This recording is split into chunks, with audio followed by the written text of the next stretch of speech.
Assalamu alaikum. Maatu waxaynu qaadanaynaa if and would be. If iyo would be. Cashirkii ka horreeyay waxaynu ku soo qaadanay would. Laakiin maanta waxaa nagu cusub waa if. If plus would be. Aynu qaadanaynaa. Hoos waxaa ku qoran jumlada badan oo ah if and would be. If haddii I would be ahaan lahaa rich taajir ama qani, I would help you waxaan caawin lahaa poor people dadka faqiiriinta.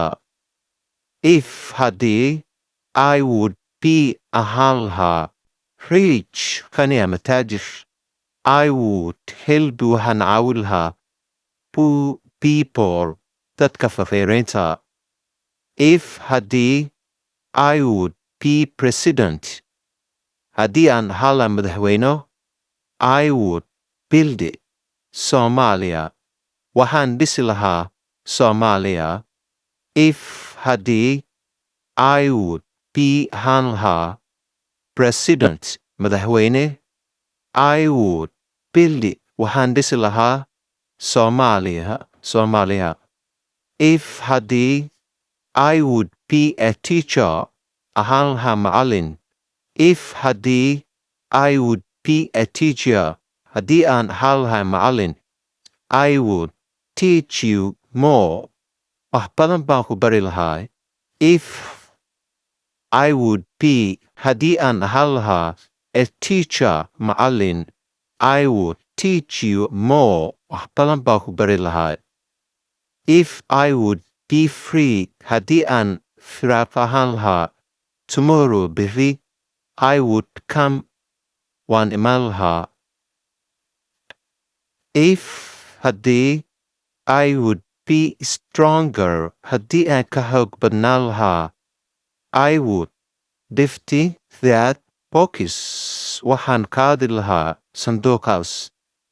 If haddii I would be stronger, haddii aan ka xoog badnaan lahaa, I would lift that box, waxaan qaadi lahaa sanduuqaas. Question is su'aalo.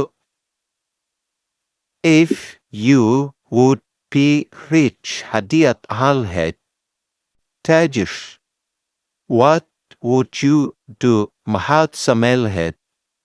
If you would be rich, haddii aad ahaan lahayd taajir, what would you do? Maxaad samayn lahayd?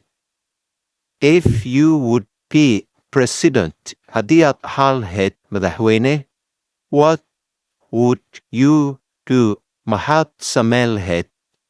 If you would be president, haddii aad ahaan lahayd madaxweyne, what would you do? Maxaad samayn lahayd? If you would be a teacher, haddii aad ahaan lahayd macallin, what would you do? Maxaad samayn lahayd? If you would be, haddii aad ahaan lahayd a teacher macallin, what would you do? Maxaad samayn lahayd? If you would be free tomorrow, haddii aad firaaqo ahaan lahayd beritola, what would you do? Maxaad samayn lahayd? If you would be free tomorrow, haddii aad ahaan lahayd firaaqo tomorrow berri, what would you do? Maxaad samayn lahayd? If you would be stronger, haddii aad ka xoogganaan lahayd, what would you do? Maxaad samayn lahayd? If you would be stronger, haddii aad ka xoogganaan lahayd, what would you do? Maxaad samayn lahayd? Casharkeena maanta halkan ayuu ku eg yahay. La soco casharada aan soo dhigno maalin kasta.